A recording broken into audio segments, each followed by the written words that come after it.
بینەران و بیسەرانی ڕوودا و سڵاوتان لێبێت لە بەرنمەیەکی دیکەی پەنجەمەوە لەگەڵێەوەی خۆشەویست داین. لە بەرنمەیەم جارەشدا درێژە بە گفتوگۆکەمان دەدەین لەگەڵ کاک سەباح یەحیا حەمدانی کە ڕاید بووە لە ئەمنی پێشووی عێراق. لەم بەرنمەیەدا باسی کۆمەڵی بابەتی گرنگی مێژوویەکەین لەسەر ئەنفالکردنی بارزانیەکان، لەسەر ڕاگواستنی کوردانی فەیلی و کۆمەڵی بابەتی دیکە کا و لە نزیکەوە ئاگاداریانە. کاک سەباح بەخێر بێتەوە بەرنامەکەمان. سپاس بۆیەوە بۆ ڕەخساندنی هەلێکی دیکە و بەردەوام دەبین. زۆر سپاس. کاک سەباح، من ئەوەی لەم چەند ئەڵخەی پێشوودا گوێم لە قسەکانی تۆ بوو، چەند جارێک ناوی کەسێک گەهێنی، ملازم موحسین لەگەڵ خەڵکی سلێمانیە، یاخود بۆ خەڵکی سلێمانی کە ناوێ هێنی ئەزمونێکی تاڵیان لەگەڵ ملازم موحسینە هەیە. ئەمەیە بزانم ئەم پیاوە کێیە، دەوری چی بووە، چۆن لە ملازمێکەوە ئەو ملازم بۆ ئەو هەموو دەسەڵاتیان دابووە، هۆکاریەوە چی بوو؟ تۆ ئەدناسی لە نزیکەوە؟ بەڕاستی لە نزیکەوە بڵێ چەند جارێک بینیمەوە بەو سیفەتەی فەرماندەی قوتابخانەی مەشق و ڕاهێنان بوو لە ئەمنی عام. دواتر پاشەوەی لە سلێمانی گواستیانەوە کردیانە فەرماندەی قوتابخانەی مەشق و ڕاهێنانی پۆلیسە نوێیەکانی ئەمن. ئەوانە کاتێک دەبوونە کارمەندی ئەم مەشقی پێدەکردن. لە هەمان کاتدا مەشقی بە هێزەکانی تەواریش دەکرد. هێزەکانیان سریەکانی تەواری ئەم بەرپرس بوو لە مەشق و ڕاهێنانیان. چەند جارێک بینیومە، بەڵام پێشتریش لە ڕێی راپۆرتەمنیەکانی خۆمانەوە ناویم بیستە بوو. یەکەم جار کە ناویم بیست ئەو کاتە بوو کە خانوویەکی خۆی بەخشی بە تێچوەکانی جەنگی عێراق. تاکە ئەفسەری ئێمە بوو کە ئاوا خانووی خۆی ببەخشێ بە جەنگ نیفاقەکەی بێوێ نەبوو، بەوە خۆی کردە کەسێکی نزیک و باوەڕ پێکراو. لامان کاتیشدا کەسێکی توند بوو لە جێبەجێکردنی ئەرکەکانی خۆیدا. ئەو کاتەی لە سلێمانی بوو ئەوەی ئەو دەیکرد تۆقاندن بوو، بڵاوکردنەوەی ترس و دڵڕاوکێ بوو. بەو جۆرە نێوبانگێکی پەیدا کرده بوو کە خەڵک لێی دەتۆقین. دەچوو سواری ئۆتۆمبیلێکی پیک ئاپ دەبوو کە ڕەشاشێکی قورسی لەسەر بوو. لەکوێ هەستی بە مەترسی کردبا تەقەی دەکرد بەبێ ئەوەی بۆی گرنگ بێ کێ دەکوژێ. خانووی خەڵکی دەڕووخاند. هەر دیوارێک دروشمی دژی سەدام حوسێنی لەسەر نووسرابە دەیڕووخاند. بۆیە ئەم کەسە یەک پارچە ترس و تۆقیم بوو بۆ خەڵکی سلێمانی. ناوبانگی گەشت بۆ لای ئێمەش. لای ئێمەش باس هەرباسی ئەو بوو. خۆی ئەم کەسە خەڵکی باشووری عێراق بوو. بەس ئەڵێن فەڵەستینیە، کەواتەوانیە؟ وەکو پێشتر گوتم، سەرەتای هاتنی ڕەوانەی ناو فەڵەستینیەکان کرا، بزودنەوە فەڵەستینیەکان، ڕێکخراوی ڕزگاری خوازی فەڵەستینی. ئەمە سەر بە مخابەراتی عێراق بوو. چووە پاڵەوان و وە کەسێکی فەڵەستینی بەشداری شەڕ و چالاکی دەکرد. زۆر عێراقی لەو جۆرە هەبوون. دەوسێکی خۆم بە ناوی عیماد عەونی کە خەڵکی مسڵ بوو چوە ناو فەڵەستینەکان و لەوێ کوژرا. هاوڕێیەکی باش و ئینسانێکی ئەسکسوک و جوان ڕۆیشت و لە فەڵەستین کوژرا. کەواتە زۆر کەسە بوون کە ئاوا دەچوون لە پێناوی فەڵەستین شەڕیان دەکرد، بەڵام ئەم چوو کاری بۆ مخابەرات دەکرد. جارێک بە تەواوی نزیک بوونەوە لەوەی پلانی ڕفاندنی مام جەلال جێبەجێ بکەن. پێشتر باسی ئەمەم بۆ کردن. ئەوە بوو گیرا، دواتر لە 1970 ئازاد کرا لە ئەنجامی ڕێکەوتنێکی نێوان عێراق و سووریا. هێنایانەوە و پلەی مولازمی یەدەگیاندایە، واتە بە شێوەی کاتی نە بە مەرسومی کۆماری. بەو جۆرە پەیوەندی بە دەستگای ئەمنەوە کرد و گواسترایەوە بۆ ئەمنی سلێمانی. دواتر مەرسومی کۆماری بۆ دەرچوو کرایە مولازم. قومیەتی چی بوو؟ یعنی عەرەبی بوو. عەرەب بوو، خەڵکی باشوور بوو. بەڵێ. بەڵام دایکی کورد بوو، دایکی کوردێکی شیعی بوو، پێم وایە فەیلی بوو. دواتر لە بەغدا نیشتەجێ بوو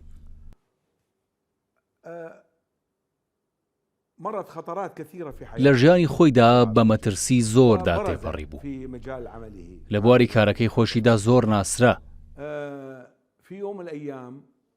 ڕۆژێک ئەمە باسی دواتر دەکەم، بەڵام من بیستومە و خۆم نەمبینیوە.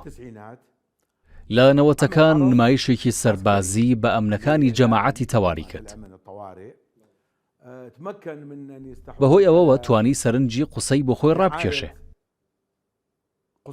قوسەی سەدام خۆی هاتبوو بۆ نمایشەکە،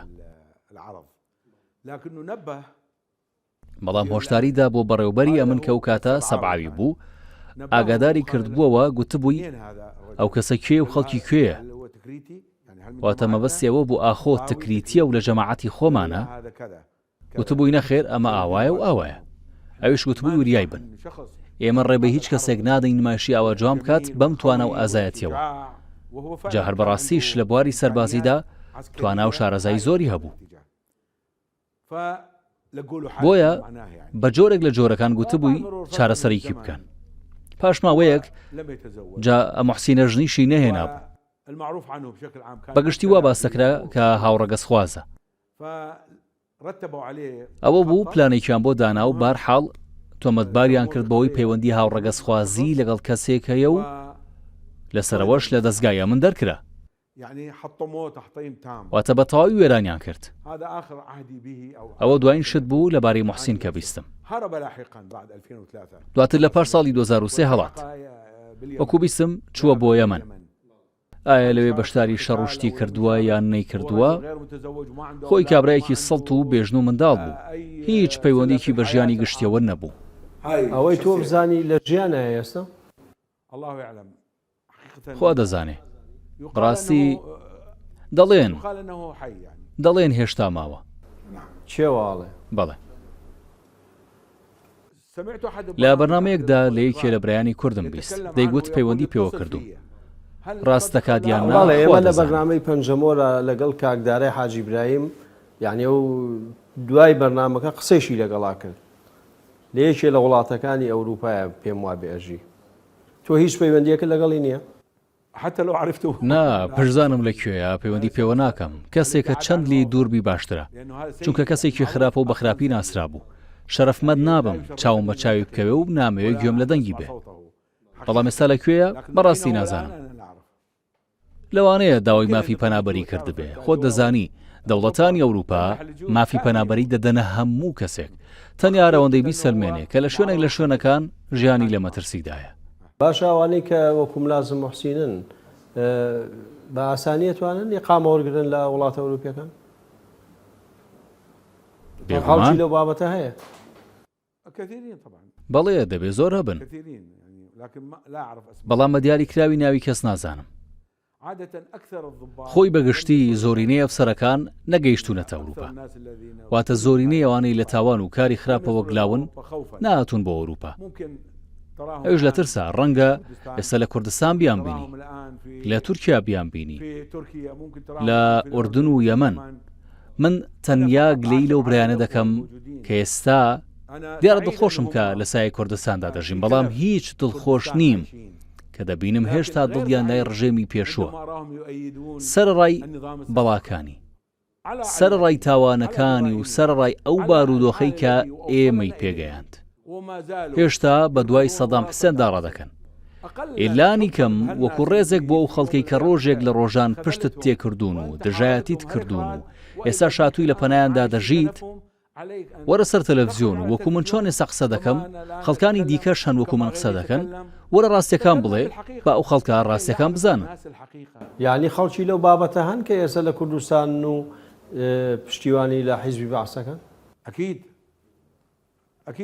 بەدڵنیاییەوە زۆر جار شتیوان بەرچاو دەکەوێت، شتێکیش کە زۆر لی پەستە بم.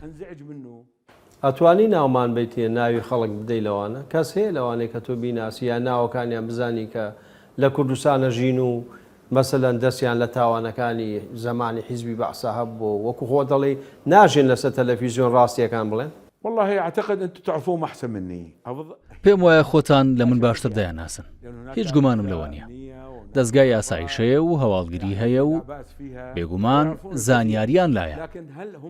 بەڵام ئایا ئەوانە ڕاستگۆنیان نا؟ من هیوا دەخوازم ڕاستگۆ بن، بەڵام هیواش دەخوازم بێنە قسە.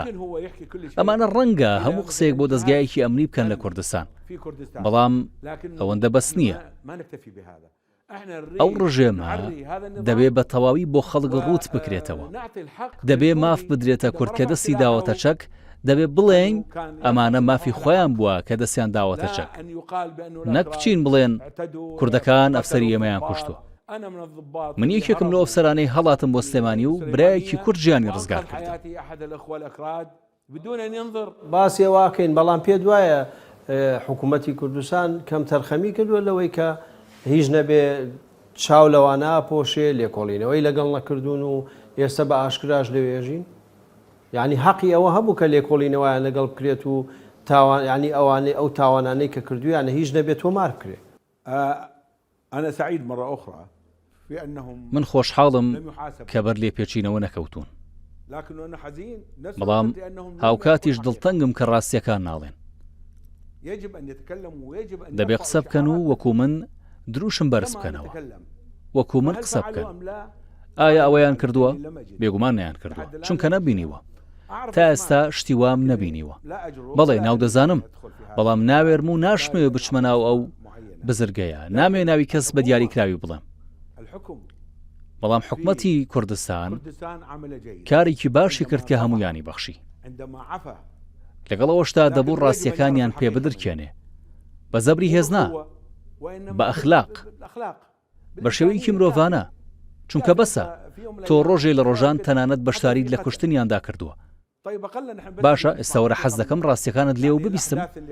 تۆ بڕوانە ئەو شتانەی لە ئەفریقا ڕوویاندا. دواتر چی بوو؟ دواتر ئاشتەوایی کرا و بەخشران. بەڵام لە بەرامبەر چی؟ لە بەرامبەرەوەی بێیت ڕاستیەکان بڵێ. وەرە ڕاستیەکان بڵێ و بڕۆ ئازاد بە. بەڵام ئایا جورئەتی ئەوەیان هەیە قسە بکەن؟ بەڕێوبەری ئەمن بەرپرسی گەورە هەن، لەوانەیە هەیان بێ بە درۆم بخاتەوە.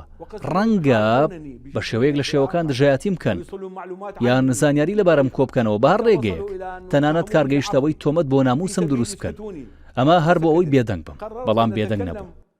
بڕیارمدا قسە بکەم، نەک لە بەرامبەر شتێک، بەڵکو لە پێناوی خوا. باشە ئەوەی کە تۆ بزانی خزم و کەسوکاری سەدام هەن لە کوردستان بژین؟ بێگومان هەن، خۆتان لە من باشتر دەزانن. من زانیاری وردم هەیە کە عیززە دووری لە لای ئێوە بووە هەتا ئەو ڕۆژەی مرد. تەنانەت گۆڕەکەش یار لای ئێوەیە، بەڵام منەوە بە شتێکی نامۆ نازانم.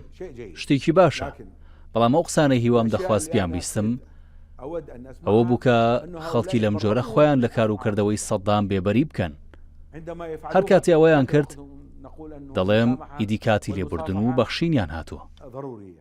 بەڵێ باشە، با بینە سەر مۆزوعێکی ترەویش بەداخەوەی ئێمە دەبێت هەر باسی شتە ناخۆشەکان بکەین. پرۆسەی وەدەرنانی کوردی فەیری عێراق لە عێراق و لە بەغا بە تایبەتی سەرەتای ساڵانی هەفتاکان دەسی پێ کرد. هیچ شتێکی نهێنی لەسەرەوە ئازانیت؟ لەسەر ئەو ڕاگوێزان و بە زۆر دەرکردن و ئەوانە؟ طبعا التسفير لم يكن مخصص ضد ئەو ڕاگواستنە تەنیا بۆ کوردی فەیلی نەبوو، بەڵام کوردی فەیلی لە بەردوو هۆکار ناخۆشەویست بوون. یەکەم لەبەرەوەی کوردن، ئێمە لە مووسڵ پندێکمان هەیە، نازانم لا ئێوە هەیەیانە، دەڵێ خۆی ڕەزای گرانە و کچیشی بووە، واتە خۆی کەسێکی ڕەزاگرانە و کەسیش خۆشی ناوێ، کچیشی بووە.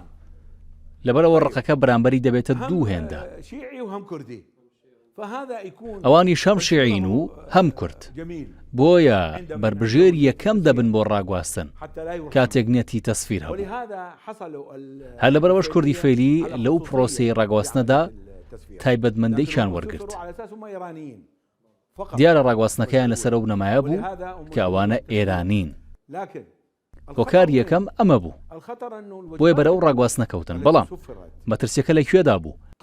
لەوەدا بوو وەجبەکانی سەرەتا کە ڕاگوازران بەشێکیان بوونەوە بە سەرباز و لە جەنگی عێراق ئێراندا هاتبوونەوە بۆ شەڕ، هەندێک لەمانە بەدیرگیران و لە کاتی لێکۆڵینەوە دەرکەوت عێراقین و لە ڕاگوێزراوەکانن بوون بە سەرباز و هاتوون شەڕی ئێمە دەکەن. بۆیە سەدام حسێن بڕیارێکی دەرکرد دەڵێ هەر کەسێک بەر ڕاگواستن بکەوێ و لە تەمەنێکدا بێت کە بتوانێت شەڕ بکە ڕەوانەیان مەکەن و بیان کوژن. ئەمەش هەنگاوێکی مەترسیدار بوو لە زنجیرەی فەرمانەکانی کوشتنی بە کۆمەڵ و ئەو گۆڕە بە کۆمەڵانی کە لە 1970 دەستی پێکرد. چونکە هەردوای ئەوەی شەڕ هەڵگیرسا ئیدی هێواش هێواش بە گۆڕی بە کۆمەڵ ئاشنا بووین. هەر کەسێک لەسەری سەلما بایە کە بەڕەچەڵە گێرانیە چفەیلی و تەنانەت زۆر هەبوون بەڕەچەڵک عەرەبیش بوون بەڵام لەسەریان سەلما بایە کە ئێرانین ڕەوانەی مەرگ و گۆڕی بە کۆمەڵ دەکران. ئاوا بوو کە ئەو گەنجانە بێسەر و شوێن بوون و لە گۆڕی بە کۆمەڵدا دۆزرانەوە. باشە هیچ زانیاریەکە هەیە لەسەر ژمارەی ئەو کوردە فەیلیانە بە تایبەتی گەنجەکان چەند کەس کوژراون لەکوێ ینی شاردراونەتەوە؟ حقیقة موضوع الدفن بەڕاستی بابەتی ئەوەی لەکوێ شاردراونەتەوە ئەمە بابەتێکی زۆر گەورەیە. تۆ ڕوبەرێکی بەرینی بیابانت هەیە لە عێراق. ڕۆژاوای عێراق لە باشووری مووسڵەوە هەتا دەگاتە سەفوان لە بەسرە. هەمووی ناوچەی بیابانە و ناوچەیەکی گونجاوە بۆ گۆڕی بە کۆمەڵ. تەنانەت لە کەرکووک ڕەنگە لە هەولێریش دەشی بەرین هەبن کە دەکرێت بۆ گۆڕی بە کۆمەڵ بەکار بهێنرێن. ممكن أن تستخدم في عمليات المقابر الجماعية. بەس ژمارەکان ژمارەی ئەو گەنجانە هیچ ژمارەیەک لە بەردەستە ینی تەخمینیش بێ ینی تقریبەن چەند بوون چەند کەس کوژراون شێوەی کوشتنەکانیان چۆن بووە ئایا زیندە بەچاڵ کراون یا کوژراون و دوایی لە گۆڕی بە کۆمەڵان نێژراون چی لەسەرەوە چی ئەزانیت؟ حقيقة إحصاء لا يوجد. بەڕاستی هیچ ئامارێک نییە. هیچ ئامارێک لە بەردەست نییە کە چەند کەس بوون. ئەگەر حکوومەتی عێراق فەرمانگەیەکیان تەرخان کردبایە کە ناشیانەوێ پارە بۆ ئەم جۆرە کارە گرنگانە تەرخان بکەن بەڵکو تەنیا لەو شتانەی خەرج دەکەن کە دزی و تاڵانی زیاتریان بەدواوەیە. ئەگەر خەڵکی شارەزایان بۆ بەدواداچوونی ئەو بابەتە تەرخان کردبایە دەیانتوانی بزانن بەڕاستی چەند کەس تێدا چوونە. دیارە لەو بابەتەدا درۆ و زێدەڕۆیش کراوە. دۆزینەوەی ڕاستیەکە زەحمەت نییە، بەڵام پرۆسەی کوشتن و ژێرخاک خستن دەتوانین بە درێژی باسی بکەین هەر کاتێ هاتینە سەرباسی گۆڕە بە کۆمەڵەکان یان تەنانەت گۆڕی تاکە کەسیش کە ئەوان لە هەردووکیاندا هەن دەکوژان و دەکران بە ژێرخاکەوە. منداڵەکانی ژۆکیەکێ لە برایان شایەتی لەسەردا بە زندویی دەخرانە پاڵکە سوکارە کوژراوەکانیان و خۆڵیان بەسەردا دەکرا. یعنی ڕاستە سەدام بڕیارەکانی داوە بەڵام خەڵکیەکە بۆت چێبەجێ کردووە. كما قلت أصلا من كلامي وهو أنه وەکو پێشتریش گوتم ئەم مرۆڤە زوڵم لێکراوە لەبەرەوەی هاوکات کوردیش و شیعەش بووە ئەولەویەت بەو دراوە بۆ کوشتن یان ئەولەویەت بەو دراوە بۆ ڕاگواستن واتە هەردوو ئینتیماکە لەسەری کۆبوونەوە و کۆتایی هات. بێگومان گرروپێک لەم بارودۆخەدا بن دەبنا ئامانجێکی ئاسان بۆ ئەوەی لەناو ببرێن. بەڵام بەلایەکی ترا ینی کوردە فەیلیەکان ئێستش دیارە بەڵگەکان هەمووی هەن و خەڵکیشان زۆر ماوە ئەوانە بازرگانی گەورە بوون بەشێکیان لە عێراق. ینی تەنانەت باسیەوەکرێ کە بەشێک لە بازرگانی بەغا لە ژێر دەستی ئەوانە بوو. ئەمە بۆ ئەوەش نەبووە کە مەسەلەن ئەوان بکەنە دەرەوەی ئەو بازرگانی و دەست بەسەر مڵک و ماڵ و پارە و شتەکانیانە بگرن. ممكن جدا ممكن هذا وارد. نعم. دەکرێ بەڵێ ڕەنگەوا بوو بێ یان دەکرێ بڵین ئەمەش بووە بیانووی سێم لە سەریان واتە ڕاگواستن و دەرکردنیان بە ئەنقەست بوو بێ بۆ تاڵانکردنی سامانیان بوو بێ چونکە ئەوەش کرا بەڵێ لە سەرەتاوە ڕێگەیان دەدان تەنانەت بەشێ لە سامانەکانیان لەگەڵ خۆیان ببن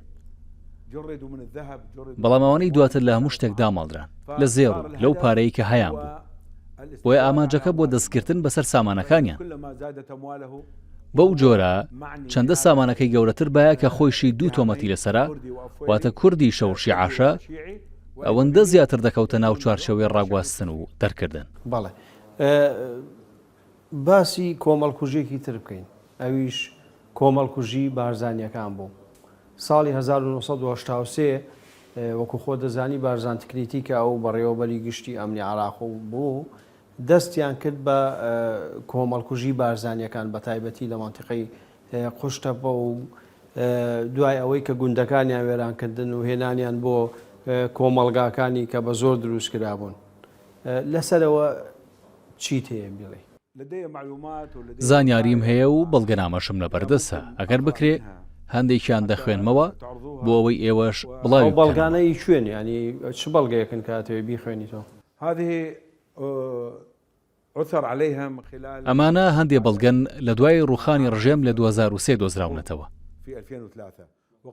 هەندێکیشان ساڵی 1991 دۆزراونەتەوە. ئەمە دەکرێت یەکی قسەیان لەسەر بکە چونکە بەڵگەی ڕوون و ئاشکران و ئێمەش پێشتر لەبارەیەوەشتمان بیست بوو. دەمانزانی ئەوانی لە قوشتەپە و لەو ناوچانەی دیکەوە هێنراون خراونەتە گۆڕی بە کۆمەڵەوە.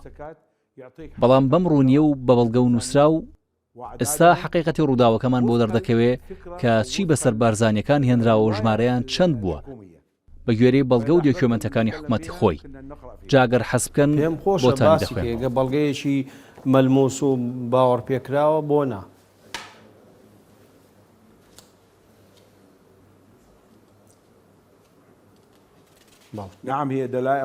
بەڵێ بەڵگەی فەرمیە و نووسراوی باوەڕ پێکراوە و لەلایەن خودی بەڕێوبەری ئەمنی عامەوە دەرچووە. دەبینن باسی عەشیرەتی بارزانیەکان دەکات لە ساڵی 1983. کاک سەباح بۆ ئەوەی ئێمە ئەم ینی بەرنامەکەمان نەبچڕێ بتوانی بە تێر و تەسەلی باسی ئەو کۆمەڵکوژیە بکەی پێم وابێ کاتەکەمان ئێستا تەواو بوو. کاک سەباح ئێمە پشوویەگەین و دوایی ئەو تەقریرەمان بۆ خوێنیتەوە کە لەلاتە. دووبارە سڵاو بە ڕێزان درێژە بە پەنجەمۆرە دەین لەگەڵ کاک سەباح یەحیا حەمدانی کە پلێڕایدی هەبووە لە ئەمنی پێشووی عێراق.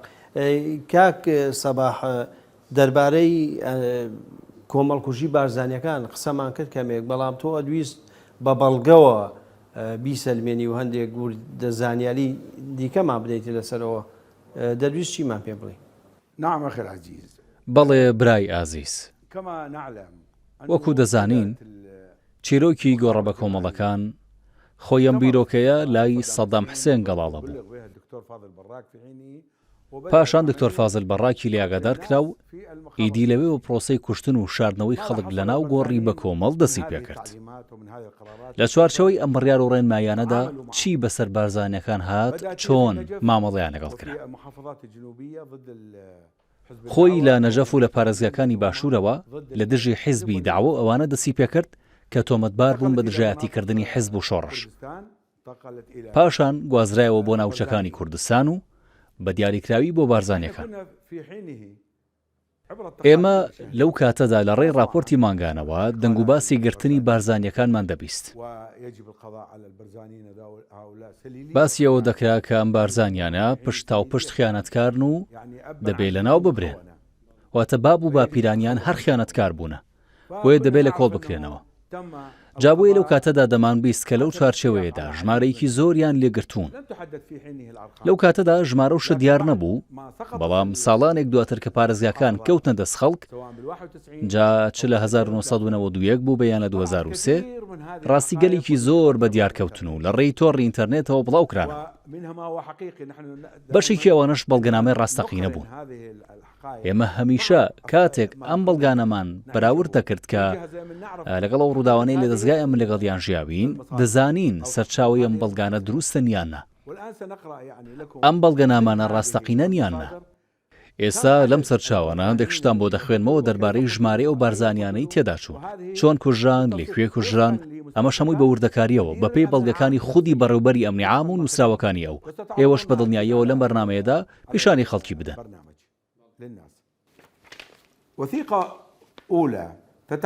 بەڵگەی یەکەم دەڵێت بە فەرمانی بەڕێز بەڕێوبەری پێشتری ئەمنی عام مەبەستی دکتۆر فازل بەڕاکە ئەوەی لێرەدا قسە دەکات عەبدوڕەحمان دوڕیە کە بەڕێوبەری ئەمنی عامە.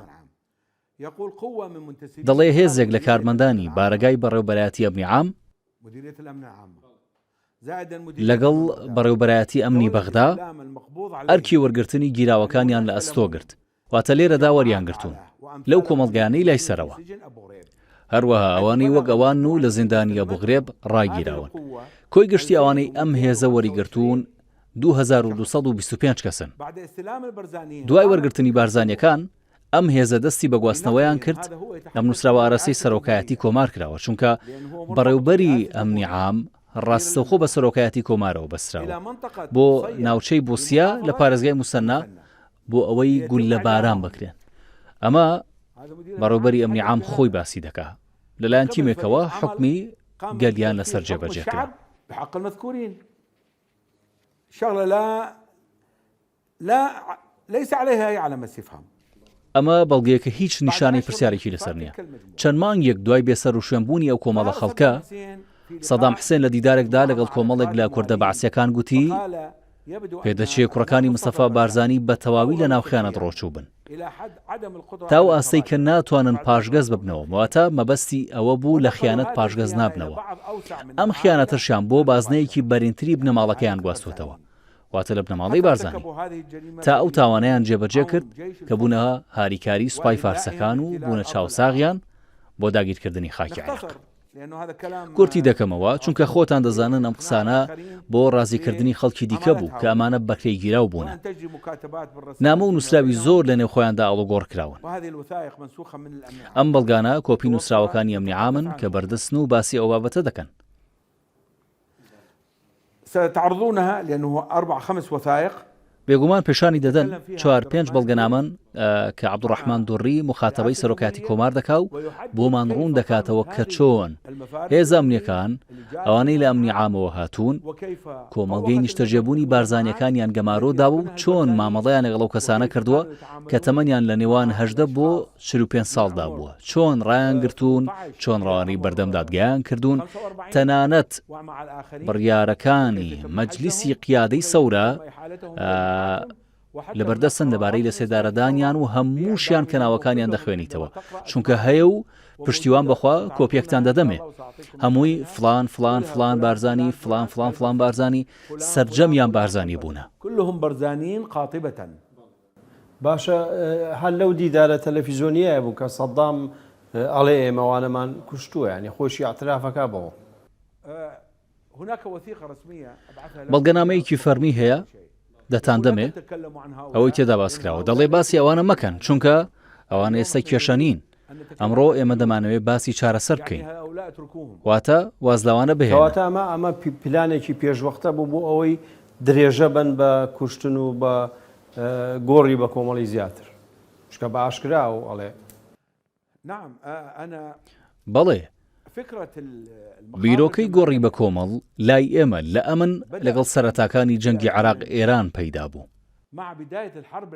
جەنگی عێراق ئێران دەستی پێکرد، سوپای سەدام کەوتنە پێشڕەوی و 70 کیلۆمەتر چوونە ناو خاکی ئێرانەوە. ئەمە سەدامی شاگەشکە کرد و غرور گرتی، گوتی تەواو چوینە ناو ئێرانەوە، ئێران بەرەو ڕووخانە و دەتوانێت دەوڵەتی عەرەبستان جیا بکاتەوە. سەری پڕ بوو لە خەیاڵات، وای پێشبینی دەکرد کە خومەینی لەو نزیکانە دەکەوێ.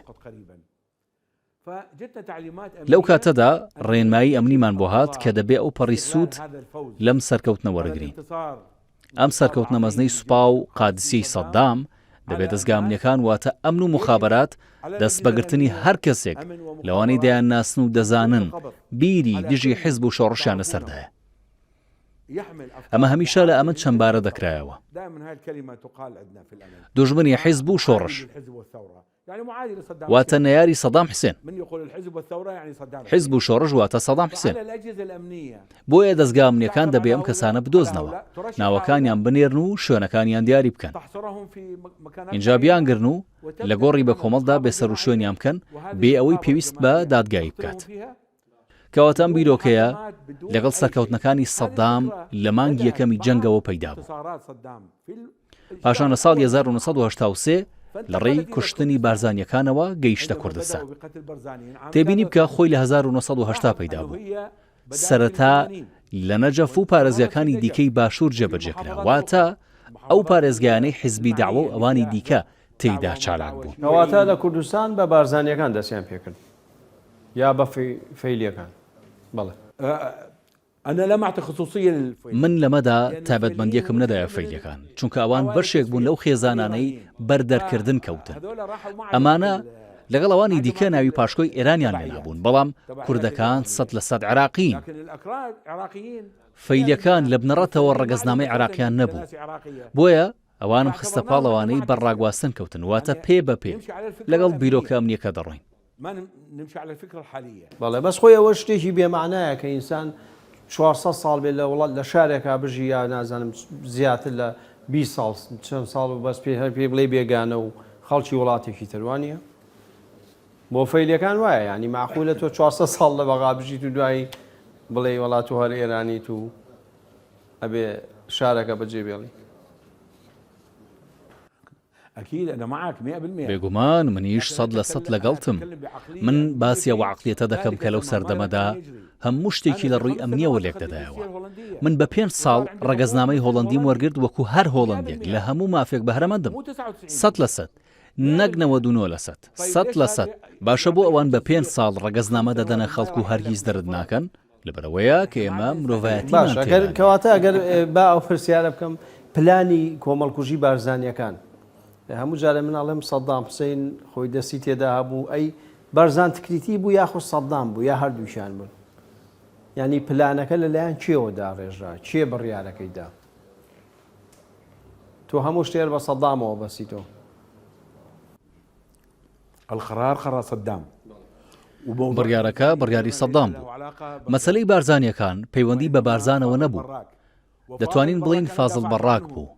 من پێشتر کەمێک بەرگریم لە فازڵ بەڕاک کرد، هەرچەندە بە تەواوی بەرگری لێ ناکەم چونکە ئەویش تاوانبارێکە و ئەوە هیچ مشتومڕ هەڵناگرێت، بەڵام من شارەزای کەسایەتی بەڕاکم. وای تێگەیشتوم کە بەڕاک وەکو کەسایەتی کەسێکی زۆر خوێناوی نەبوو، لەگەڵ ئەو کوشتن و گۆڕی بە کۆمەڵ و شتەن نەبوو، بەڵام ئەویش لەسەرەوە فەرمانی بۆ داهات تەواو گۆڕی بە کۆمەڵ ئامادە بکە دوژمنەکانمان لە کۆڵ بکەوە. وای نەکرد با لە ناویان دەبرد، دەیان کوشت، دوجاری شەر کوشتیان. بۆیە ئەو لەو شتانەدا دوودڵی زۆری پێوە دیار بوو. زۆر لەسەرەوە ڕادەوە ساکە هەوڵ بدات وزەی هێزە نەیارەکان لە ڕێی ڕایکێشانی کادیرەکانیانەوە هەڵمشێ.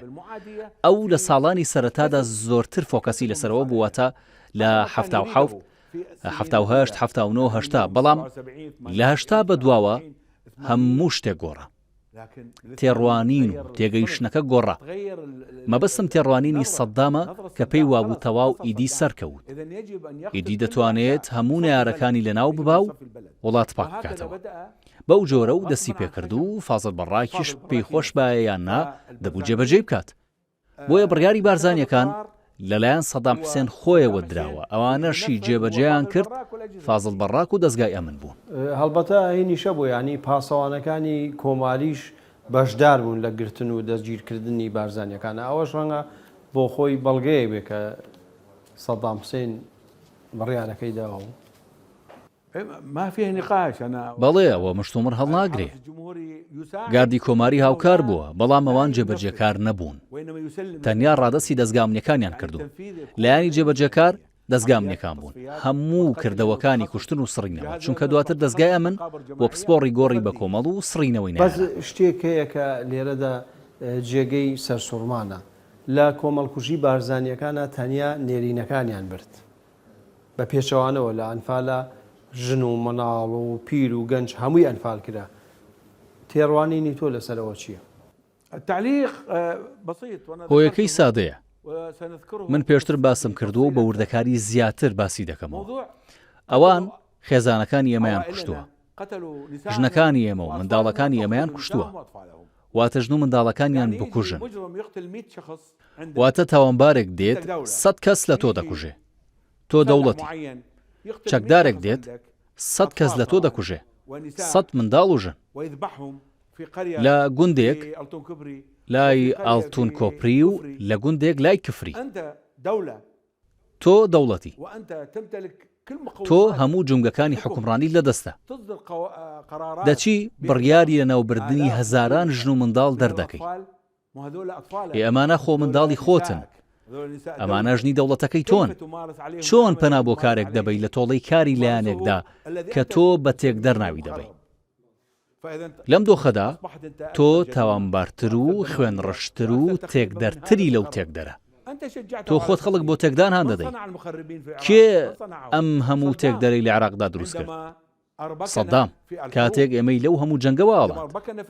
جەنگی بۆ هەڵگیرساندین و سامانی وڵاتەکەی تاڵان کردو. لە جەنگدا بە فیڕۆیدا و لە دروستکردنی کۆشکەکانی و کەیف و سەفای خۆیدا بە فیڕۆیدا. نەیهێ ژیانێکی ئاسایی بژین. من وتم نێرینەکانیان بدی بارزانیەکان، تەنیا نێرینەکان، بەڵام ژن و مناڵەکانیان ئەنفال نەکرد یاخود لە ناویان نەبردن. بەس لە ئەنفالاوانە بوو. ئایا ئەو جیاکاریە چی بوو یاخود ئەیانەویست چی بڵێن، پەیامێکی چی بن بەو شێوەیە کە مەعامەلەیان لەگەڵ بارزانیەکان کرد؟ مەبەستەکە لە سەرەتای دەرچوونی ئەم ڕێنمایانەدا تەنانەت بۆ شیعەش تەنیا باسی کورد ناکەین، خۆی هەر لە شیعەوە دەستی پێ کرد. لە نەیارەکانی شیعەوە ئەوانەی مەترسی بوون لەسەر حیزب و شۆڕش لە حاڵەتیەوانیشدا ژن و منداڵیان نەدەکوشت، تەنیا پیاوەکانیان دەکوشتن. هەندێک خێزانی شەبوون کە کوژران، بەڵام هەندێک خێزان لە پارێزگا شیعیەکان کوژراون، بەڵام بە ژمارەیەکی کەم. پاشان کە دێنە سەر بارزانیەکان بڕیار دەدەن تەنیا گەنجەکانیان بکوژن، واتە لە تەمەنێکی دیاریکراو بۆەوەی لە ئایندەدا نەتوانن لە دژی دەوڵەت هیچ کارێک بکەن. بیرۆکەکە ئاوا بوو. بەڵام دواتر پەرەی سەند و سەدام حوسێن وای لێ هات وەکو مرۆڤ سەیری عێراقیەکانی نەدەکرد، وا تەماشای دەکردن کە مشک و جرجن. ئەگەر 100,000 شت لێ کوشتن کێشە نییە، 100,000 لە کوی 30 میلیۆن کەس زۆر کێشە نییە، بیان کوژن. سەدام ئەوە بیری دەکردەوە. بەڵێ یەکێ لەو شتانەی کە تا ئێسەش ڕوون نابێتەوە مەسەلەی ژمارەی قوربانیەکانە. بۆ نمونە تۆ لەو دکۆمنتەی کە باست کرد ژمارەکە لە 1200 شتێکی وایە بوو، بەڵام زۆربەی بەڵگەکان یاخود کۆ هیچ نەبێ کورد دەڵێن 8,000 بارزانی بوونەوانەی کە لە ناوبران و کۆمەڵ کوشکران. بۆچی ئەم ژمارانە وا جیاوازە؟ ینی نعم أحسنت أنا واضحة عندي شغلة. بەڵێ ڕاست دەکەیت. شتەکە لای من ڕوونە. ئەو 2225 کەسە دواتر دراونەتە مەحکەمەی سەورە لە کاتێکدا ئەوانە ئەو کاتە لە ناو گۆڕەکانیاندا بوونە، لە گۆڕە بە کۆمەڵەکانیاندا بوونە، دراونەتە مەحکەمەی سەورە و بەرگاری کوشتنیان دەرچووە. واتە کراوەتە فەرمی بۆ ئەوی بەڵگەنامەی وەفاتیان بۆ دەربکەن و کێشە یاساییەکانیان لە کۆڵ بکەنەوە. ئەمە لە باشوور بەسەر شیعەشدا هێنراوە. بەڵام خەڵکانێکیش هەبوون کە نەدراونەتە دادگا، کوژراون پێش ئەوەی بگەنە دادگا، یان ناوەکانیان لە لیستەکان دەرهێنراوە. هیچ بڕیارێکی دادگان نییە، بەڵام کوژراویشن. بۆیە جیاوازیەکە لێرەدایە. ڕەنگە ئەگەر ئەوەی ئەوێ و ئەم ژمارەیە لێک بدەی دەربکەوێت کاوانە لە لیستەکان دەرهێنراون پاشەوەی کە کوژراون.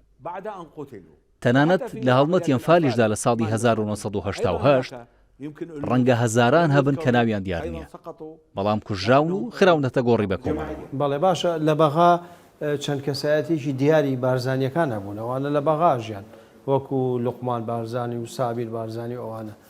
ئەوانە بۆچی لە ناوبران؟ لەسەر ئەوانە هیچ زانیارێکی تایبەتت هەیە؟ ڕاستیەکەی هەر ئەوە بوو کە باسی چیرۆکی کوڕەکەی دیکەی خوالێ خۆش بوو مستەفا بارزانی بۆ کردن. عوبەیدوڵڵا باسی چیرۆکەکەیم کرد. بەڵێ جا بە کورتی پێم بڵێ ینی بۆ بینەرەکان بزانن. عوبەیدوڵڵا البەرزانی عوبەیدوڵڵا بارزانی جیا بووەوە، مرۆڤە و بڕیاریدا بێتە پاڵ دەوڵەت، لای دەوڵەتی هەڵبژارد و هات لە بەغدا نیشتەجێ بوو، لە شوێنێکی گونجاویش دایان مەزران. لە یادمە ماڵەکەی لە تەنیشت دەرگای ئەمنی عام بوو، واتە کە دەتویست بچیتە ناو بارەگای ئەمنی عام ڕاستەوخۆ دەرگاکەی لای ڕاستت ماڵی عوبەیدوڵڵا بوو. یەکەم بۆ پارێزگاری و پاشانیژەوە یەکێ بوو لە کۆشکە دەست بەسەر داگیراوەکان یان دەوڵەت کڕی بووی. مەبەستم ئەمنی عام، باسی ئەو کاتە دەکەم کە ئەمنی عام لای کۆشکی سپی بوو. بەرامبەر کۆشتی سپێ بوو. هەر ئەوەندەم لەبارەی عوبەیدوڵڵا لەیادا، بەڵام یەکێ لە برا ئەفسەرەکانمان ڕۆژێک بۆم نیگەڕایەوە کە لە ساڵی 1970 ڕۆژێک چۆتە ژوورەوە بۆ شوعبەی سێ. دەرگای ژوورێکی کردوتەوە، لەوێ عوبەیدوڵڵا بارزانی بینیوە دانیشتووە. تەنانەت گوتی قاتێکی شەکەری لەبەر بووە، وەکو گیراوێک لەوێ بووە. دەرگای ماڵەکەی بە دەرگای ئەمنەوە بوو، هێنابوویان و لەوێ دایان نابوو. فەرمان هاتبوو کە بیگرن. گوتی ئەوەم پێسەیر بوو، چونکە ئەو کەسە دەیناسی و خۆیشی ئەفسەری شوعبەی سێ بوو. گوتی پێم سیر بۆ عوبەیدوڵڵا بۆچی گیراوە. گوتی پاش 2 ڕۆژ بڕیاری دەرکردنیم لە وەزیفەکەی بیست. لە هەمان کاتدا بەڕێوەبەری شوعبەی سێ نێردرا بوو بۆ ماڵی عوبەیدوڵڵا. براکەی لەو کاتەدا لەوێ بووە، پێم وایە سابیر بووە، وەکو تێگەیشتم. ئاگاداری کردبووەوە کە سەید ڕەئیس سڵاوی بۆتان هەیە و دەڵێت ئەرکێکمان بە عوبەیدوڵڵا سپاردووە بۆیە چاوەڕێی مەبن و درەنگ دێتەوە. بەڵام هاوکاری و شت بۆ ئێوە هەر بەردەوام دەبێت. وەکو گوتم دوای 2 ڕۆژ لەوە لە وەزیفەکەی دەرکرا و ئیدی دیار نەما. ئەمە لە مانگی نۆدا بوو. واتە ڕێک لەگەڵ تەماشای ئەم خاڵە بکە، ڕێک لەگەڵ دەستپێکردنی جەنگی عێراق ئێران لەگەڵ سەرەتای بەڵێ 1970 لەگەڵ سەرەتای ڕەوتەکە، واتە گۆڕی بە کۆمەڵ، کەواتە ئەو لە یەکەمین ئەو کەسانە بوو کە بەم ڕەوتەدا هاتن، کوشتن و بێسەر و شوێنکردن. خوددا بیبەخشێ، من ئەوەندە دەزانم لەبارەیەوە. چیرۆشێکی تر هەیە کاڵێن لە بینی عوبەیدوڵڵا و سەددامە دەمەقاڵەیەک بووە لەبەرەوەی کە قسەی خراپی بە بارزانی باوە تۆشتی وات بیستوە. يعني قد يجوز هذا ورد في ڕەنگە شتیوا لە سۆشیال میدیا بڵاو کرابێتەوە، بەڵام من شایەتی خەڵک دەگوازمەوە، یان شتێک کە بە چاوی خۆم بینیومە خوێندومەتەوە، یان لە راپۆرتە ئەمنیەکانم وەرگرتووە، یانیش لە زاری کەسێکەوە کە لە دەستگای ئەمن کاری کردووە. لەبەرەوەشا کە هەمیشە ڕاستی دەڵێ، بەڵام ئەو دەمەقاڵەیە دەشێ بە تەلەفۆن بوو بێ. ئەوەندە دەزانم لە شوعبەی سێ بیندراوە و هەر لە شوعبەی سێ کۆتایی هات. ئایا بردویانە بۆ لای سەدام حسێن؟ ئەوە بە دوور دەزانم. لە ماڵی خۆی لەگەڵ سەدام حسێن دەمەقاڵی بووە؟ ڕەنگە ئەو کاتە هێشتا لە ماڵ بووە. ئەمە زۆر ممکنە، ناتوانم بڵێم وانە، ناتوانم بڵێم شتی وا ڕووی نەداوە، لەوانەیە وا بوو بێ و دەمەقاڵیان بوو بێ و سەدامیش دەست بەجێ فەرمانی دەستگیرکردنی بە فازڵ بەڕاکدا بێ و ئەوانیش گرتبێتیان و برادەرەکەی منیش لەو کاتەدا لەوێ بینی بێت. باشە دایرەکانی ئەمن بە تایبەتی کەرکووک و هەولێر و مەنتیقانەی تر دەست ینی ڕۆڵیان چی بوو لە گرتنی بارزانیەکانە؟ ئێوە بەشداریتان کرد وەکو ئەمنی کەرکووک؟ طبعا هاي 83 البرزانيين انا ما كنت موجود في امن خۆی ساڵی 1970 کە بارزانیەکان گیران، من هێشتا نەچوو بوومە ئەمنی کەرکووک، بەڵام لەو جۆرە ئەرکانەدا هەمیشە هێزێک لە ئەمنی پارێزگاکەوە بۆ پشتیوانی هێزە جێبەجێکارەکە دەردەچێت. ئەو ئەرکەش نزیک بۆ لێمە، واتە ئەمنی کەرکووک و ئەرکەکەش لە هەولێر بووە. بۆیە ئەمنی ناوچەی ئۆتۆنۆمی و ئەمنی سلێمانی هەموو بەشدار دەبن کاتێک ئامادەکاری دەکرێت بۆ دەستگیرکردنی خەڵکێکی ئاوازۆ. ئێمە باسی چەند کۆمەڵگەیەک دەکەین کە ئەو خەڵکانەیان تێدا نیشتەجێ بووە. خۆشتان ئەو بەڵگەنامانە دەبین و دەخوێنەوە و پیشانی دەدەین کە هەموو ئەو وردەکاریانیان تێدایە. کۆمەڵگاکان چۆن دەورە دراون، چۆن دەست بەگرتنی بارزانیەکان کراوە، چۆن تەمەنەکانیان دیاری کردوون و چۆن گیراون و چۆن براون بۆ بەڕێوەبەرایەتی ئەمنی عام. بەڵێ پێشەوەی کۆتایی بەم ئەڵقەیە بێنم حەزەکەم پرسیارێکی شخصی لێ بکەم. تۆ وەکو ڕایدێک یاخۆ وەکو زابتێکی ئەمن بۆ خۆت بەشداریت کردووە لە تاقیقکردنی ئەوانەی کە ژیراون، قسە لەگەڵا کردوون، تاقیق لێ کردوون، بۆ خۆت بە چای خۆت ئەشکەنجەی خەڵکت بینیوە؟ بەڵێ بینیومە، بەڵام من لێکۆڵینەوەم نەکردووە چونکە ئەوە بواری پسپۆری من نەبوو. بواری شارزای من هەمیشە بۆ نمونە کە لە ئەمنی نەجەف بووم، بواری پسپۆری من مەرجعیەت بوو. ئەفسەری پەیوەندی بووم لەگەڵ مەرجعیەت، هەر شتێک دەربارەی مەرجعیەت هەبا من دەمزانی و لەبارەیەوە دەمنووسی. وەک نمونە دەڵێم لە کەرکووکیش ئەرکی من لە شوعبەی 5 بوو. چەندی لە توانامدا بوو بێ کاری چاکم بۆ خەڵک کردووە. هەرگیز نەکەسم گرتووە نەبوومەتە هۆکاری گرتنی کەسیش چونکە لەو ماوەیە کە من لە ئەمنی کەرکووک کارم کردووە نزیکەی 2 ساڵێک بوو هیچ کێشەیەک ڕووی نەدا لەو کەناڵی خۆمەوە ئاگاداری زۆر کێشەی خەڵک بوومە لە کەرکووک بۆ نمونە شێخ فەخرەدین کە خانوەکەی و دوکانەکانیم لە حجز دەرهێنا و ڕادەستم کردەوە چونکە ستەم لێکراو بوو بۆ نمونە دەڵێم من بە ئەرکی خۆم هەڵسەم من مەبەستمەوەیە کە تۆ لە هیچ تحقیقات و شتا بەشداریت کردووە تحقیقی لە سژنی سیاسی و لە پێشمەرگە و لەوانەی کە گیرابوون لە کەرکووک بە تایبەتی هەرگیز بەشداریم نەکردووە چونکە ئەو ئەرکی من و بواری پسپۆڕی من نەبوو بواری منیشبا نەم دەکرد ئامادە نەبووم لێکۆڵینەوە بکەم ئەوانەی لێکۆڵینەوەیان دەکرد کەسانێک بوون بەڕێوبەرەکانی ئەمن بۆیان دەگەڕان و تونترینەکانیان هەڵدەبژاردن من کابرایەکی تون نەبووم بگرە زۆریش نەرم بووم لەگەڵ خەڵک لەوانە بووم کە خەڵکم خۆش دەویست و حەزم بە ناسینیان دەکرد بۆتم گەڕایەوە کە و کاتەی لە نەژەف بووم بەبێ چەک دەگەڕام دیارە زۆر دواپرسیارم بێت زۆر باسی دڕندەی هەندێک لە بڵێن کادرەکان و عزوەکانی حیزبی بەحس دەکرێ بە تایبەتی لە زیندانەکانە بۆ مێژوو تۆ کە بیستی بێتە لە هاوڕێکانتەوە لەوانەی کە ڕەفیقی بوون و ئیشەکەیان جیاواز بووە لە ناو زیندانەکانە باسیەوەکرێ هەندێک جار کە زیندانیە گەگیرە هەڕەشێوەیان لێ کرد کە ئەگە پیاو بووە یانود خزمە نزیکەکان ژنەکەت دایکت خوشکت فڵان ئەهێنین و تادای لەکەین لە بەرچاوتە شتی وا ڕوویداوە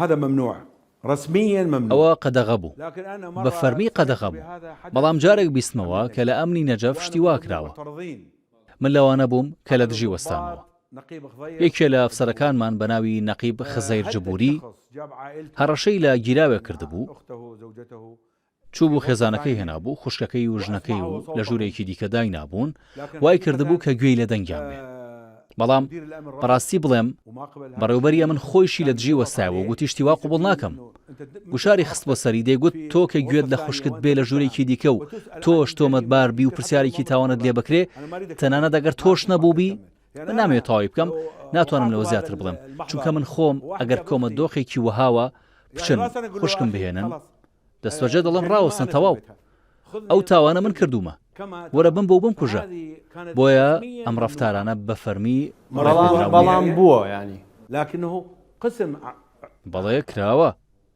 يحضرني ايضا في امن كركوك بەبیرم هاتەوە لە ئەمنی کەرکووکیش لە بازگەیەکدا کەسێکیان گرتە بوو شیوعی بوو فەرمانی گرتنی هەبوو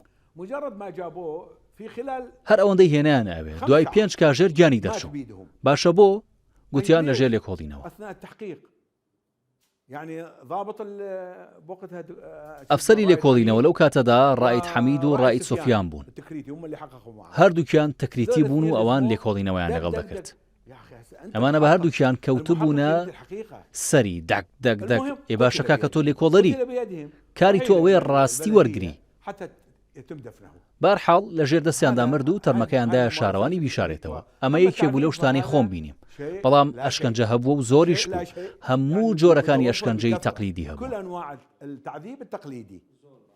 سپاس دەکەم ئێمە لێرەدا کۆتایی بە مەڵخەی بەرنامەکەمان لێنین و لە ئەڵخەی داهاتوودا بە تایبەتی باسی شیمیابارانی هەڵەبژە و ئەنفالەکەین بینەران و بیسەرانی خۆشەویست بەم شێواتی نەکۆتای ئەڵخەیەم جارەمان پێکەوە پرۆمۆی ئەڵخەی داهاتوو دەبینین و بەخواتان ئەسپێرم لەسەر ئارەزووی هەموو میلەتی کورد وڵاتانی عەرەبیش بە شێوەیەک لە شێوەکان بە تایبەتی میسڵ هاوکار بووە لە بەکارهێنانی چەکی شیمیایی حمل الطائرات والطائرات قصفت فڕۆکەکان لەوێ بە خەردەل و سارین بارکران و لەوێوە دەرچوو هذا بدأ يوم 16 خۆی لە 16 سێ دەسی پێکرد ڕێنمایی لە عەلی حەسەن مەجیدەوە هاتبوو یەکەمین ئەو ڕێنمایانە لەبارەی دەستپێکردنی پرۆسەی ئەنفال بوو هەرچی خێزانی نیشتەجێی ناوچەی پشتێنەی ئەمنین بیانگرن و بیانهێنن ئەوە بوو سوپای عێراق هێرشەکەی کرد و ژمارەی قوربانیەکان هەروە زیادی دەکرد تۆ بۆچی دیفاع لە نزار خەزرەجیەکەی ئەخۆ ئەویش بەرپرسێکی گەورە بۆ لە جێیشە